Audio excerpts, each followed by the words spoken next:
देखो बेटा ए पार्ट में ये कह रहे हैं state which the following situations are possible and give an example for each the following, कि पॉसिबल है कि नहीं। तो देखो ये कह रहे हैं an object with a constant acceleration but with zero velocity. Suppose करो एक बॉल है, मैं उस बॉल को ऊपर थ्रो करती हूँ, ठीक है। तो हमने पहले भी पढ़ा है ऊपर जाके इसकी वेलोसिटी कितनी हो जाती है बेटा, जीरो हो जाती है, ठीक। फिर ये कह रहे हैं इसका कांस्टेंट एक्सेलरेशन, तो ऑब्वियसली जब कोई भी चीज़ को तुम ऊपर फेंकोगी तो इसकी जो ग्रेविटी लग रही है दैट इज एक्सेलरेशन कितना लग रहा है 9.8 मीटर पर सेकेंड स्क्वायर। लेकिन कुछ क्वेश्चंस में हम कितना ले लेते हैं, इसको रफ एस्टिमेट ले लेते हैं 10 मीटर पर सेकेंड स्क्वायर।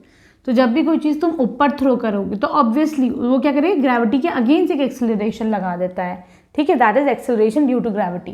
तो यहाँ पे देखो तुम्हारे पास एक्सेलरेशन भी है और तुम्हारी वेलोसिटी भी जीरो है कि नहीं। तो this is a perfect example of this situation. क्या कहोगे, if a ball is throne upwards, ठीक है। तो क्या होगा, it will travel with the constant acceleration but with zero velocity, right. अब आ जाओ इसके बी पार्ट पर। देखो बेटा इसके बी पार्ट में है an object moving with an acceleration but with uniform speed. तो देखो सपोज करो एक सर्कुलर मोशन में कोई ऑब्जेक्ट ट्रैवल कर रहा है, ठीक है। तो क्या होता है बेटा, जब सर्कुलर मोशन में ट्रैवल कर रहा है, सपोज इसकी यूनिफॉर्म स्पीड है, इसकी स्पीड है सपोज 3 मीटर पर सेकेंड। यहाँ पे देखोगे तो यहाँ पे भी स्पीड 3 मीटर पर सेकेंड है ना। आगे देखते हो तो भी इसकी जो स्पीड है दैट इज 3 मीटर पर सेकेंड। तो स्पीड तो देखो यूनिफॉर्म है इसकी। लेकिन अगर हम एक्सेलरेशन की बात करें तो क्या होता है, जब बॉल ट्रेवल कर रहा है ना तो उसको एक्सेलरेशन, इसका डायरेक्शन ये जाएगा, है कि नहीं, लेकिन ये अपने आप को इसी पाथ पे आगे लेगा, है कि नहीं। फिर इसका डायरेक्शन ये जाएगा लेकिन अपने आप को इधर लेगा।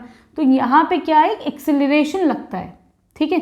लेकिन देखो स्पीड सेम है लेकिन अपना एक्सेलरेशन लगा के वो अपना पाथ सर्कुलर कर देता है, ठीक। तो आप क्या कहेंगे, क्या इसका एग्जाम्पल है, an object moving in a circular path, ठीक है, moving in a circular path. कोई भी चीज़ moving in a circular path, ठीक। अब अगला है तुम्हारे पास an object moving in a certain direction with an acceleration in the perpendicular direction, ठीक। मतलब देखो अब तुम ये देखो, जब भी सर्कुलर पाथ पे होता है तो जो उसका एक्सेलरेशन होता है किसी भी पॉइंट पे, वो कहाँ से, सेंटर से काउंट होता है, और वो क्या होता है, परपेंडिकुलर होता है इसकी स्पीड, ठीक है, इसके, ठीक। अब तुम्हें अगर यहाँ पे एक्सेलरेशन निकालना है तो एक्सेलरेशन क्या हो जाएगा, अगेन सेंटर से क्या हो जाएगा, तुम्हारे लिए परपेंडिकुलर हो जाएगा, ठीक है। इसका भी वही एग्जाम्पल है, an object moving in a circular path, N object moving in a circular path.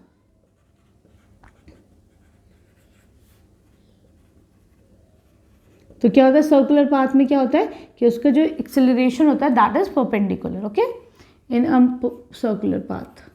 Same यही इसका भी आंसर था, ठीक। अब आ जाओ क्वेश्चन नंबर 10 पर।